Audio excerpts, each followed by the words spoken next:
Yesterday, I saw the Stephen Colbert, the now notorious Stephen Colbert clip, where he's up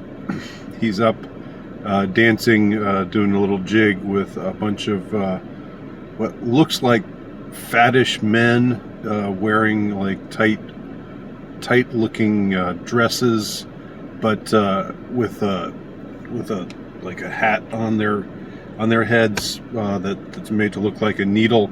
So in other words, these men are supposed to be anthropomorphized syringes, and he's dancing with them, and it's to the tune of tequila. Instead of saying tequila, they say vaccine, and then they go out into the audience, and Colbert dances with an semi-witting old lady in the audience, and they jig about, and then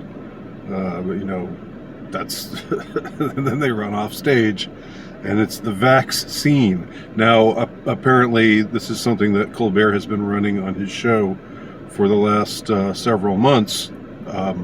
You can I'll link to it, but he's had just these segments where he just says it's the vax scene, and VAXSCENE, like the scene of the vax, and it's mostly these cartoon images of these weirdly grotesque, again, anthropomorphized syringes. It's rather horrifying, actually.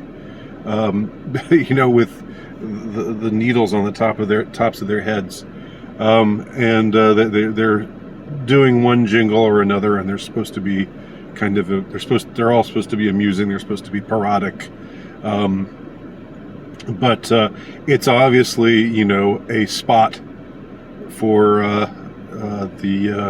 for big pharma. These next 30 seconds of amusement, so-called, are brought to you by Pfizer, brought to you by Moderna, brought to you by Johnson & Johnson, brought to you by AstraZeneca. Those are the four, right? Those are the big four. So anyway, what can I say about it? A lot of people have already commented on this grotesque spectacle, and it seemed that like this had been going on for a while under the radar, because nobody watches Stephen Colbert except, I guess, his disciples, who have already drunk the Kool-Aid, or who have already gotten the injection of the Kool-Aid, as it were. So I guess eventually somebody found it, and now a bunch of conservative news sources are making fun of it, and it richly deserves to be made fun of. But I want to think about it I always try to think of things or comment on things from some more profound or deeper kind of perspective. Not that I'm profound or deep, but I just try to think that way. There's not much value to me in just reacting to something and saying, that's just cringe. That's so cringe. I'm glad that it's being recognized as such. Don't get me wrong. But what does it mean? What does it signify? What is it all about? This is, for me, compares to, or it's right up there with the Bill Nye, My Sex Junk video from, what was it, 4 years ago, 5 years ago, that got heavily downvoted and became just this notorious thing. It seems that Colbert's dancing transvestite syringes are the new My Sex Junk. But the thing about it is the dancing. Now, what flashes through my mind is last year we had the dancing nurses suddenly coming out of nowhere, and in my compendium of essays called "The Lockdown is a PSYOP," I think it's maybe the second or the third of my essays, I make specific reference to this phenomenon of the dancing TikTok nurses. Like, we're supposed to be in the midst of this oh so serious event, and lives are at stake. And we really ought to take this seriously, and we ought to put our dour faces on and be and not be amused, and not be frivolous. And in the midst of all of that, these dancing nurses spring up, mostly masked, and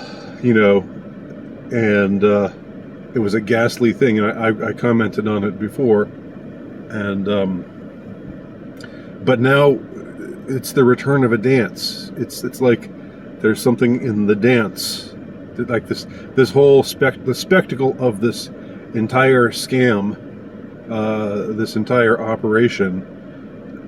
It's like there's something about it that has to take some outward form of frivolity or amusement. Now, again, a way of looking at it would be to say they're laughing at us, and I know people say that as well. I just wonder if there isn't some deeper, like, cultic or occultic significance to these kinds of spectacles, to these kinds of playing dress up. And I think that if you watch these segments, these Stephen Colbert segments, you're forced to think to yourself, what in the world were these people thinking? Who in the world thought this was a good idea? These dancing anthropomorphized transvestite syringes. They're not amusing. They're not funny. They're not clever. They're just kind of ghastly. They're just off-putting.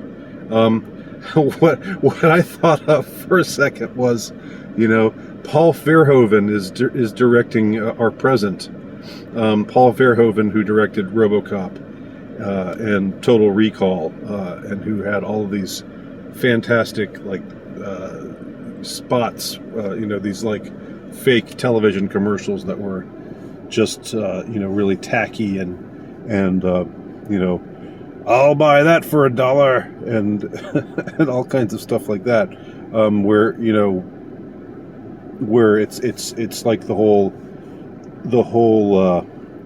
the satirical edge to it is it's very apparent, but there's also a certain brutality to it, and there's a certain callousness about it that's also part of the commentary of it.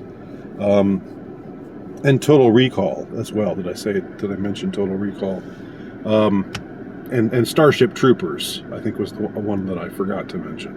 All three of those, were sci-fi movies, visions of a dystopian future, which featured these, Starship Troopers had these cheery images of these, geared up, fascistic-looking soldiers, saying, "We're marching to the future. We're going to kill those bugs." Anyway, that's what I think of. I think of Paul Verhoeven. Is he behind this kind of stuff? This is very much the Paul Verhoeven aesthetic in some ways. So I think to myself, one way to say it is, what are they thinking? Who thought that this would be amusing? Who thought that this would be, a hit? Who thought that this would be something that would really catch on, that people would like, that people would admire, that people would that would make people more positively inclined towards the hot beef injection, as it were.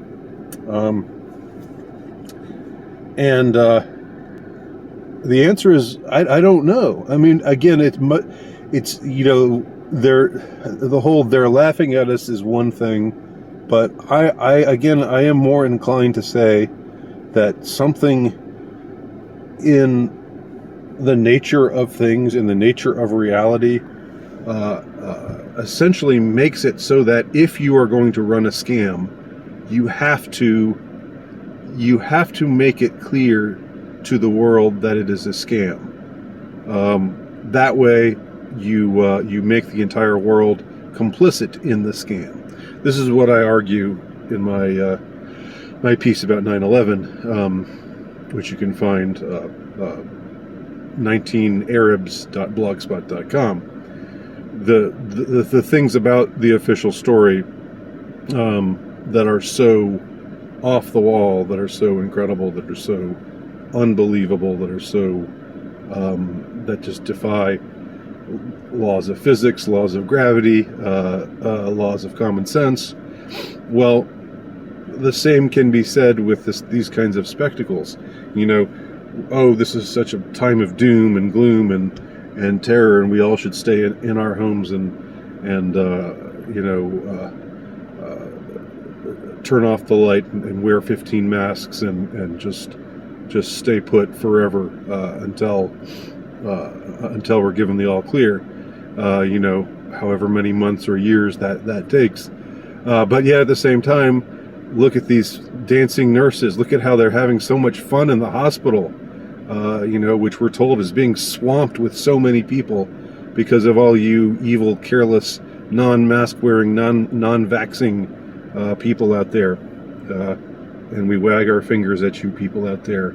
Our patience has grown thin with you people, as our dear leader said. And yet at the same time, they're dancing. They're dancing on national television. They're, albeit, now rather low-rated national television. But I mean, they're dancing all the way to the bank. Colbert is cashing in. He's clearly got some sweet deal going. That, or they've clearly got him by the balls. I mean, he clearly did something untoward, and they're holding that over his head. And he has to endure this kind of humiliation. He's got to know that this is, I mean, you see it in his face, like the way that if you go and watch the montage of the vax scene, you watch this montage of sequences, he doesn't look happy to be doing this. He really doesn't. He really, he seems to know that it's ridiculous. He knows that it's stupid. But he's doing it anyway. So much for, being a brave speaker of truth to power, as he once fancied himself as being back in the early aughts in the Bush administration. Now he's the shilliest of shills. And he's shilling all the way to the bank, but he's got to know what it has done to him on some level, if he's got any humanity in him. Which I'm 50-50 on when it comes to any of these people, any of the high-ranking people, any of the high mucky mucks, any of the people that we see on television, any of the people in Washington. I mean, I think it's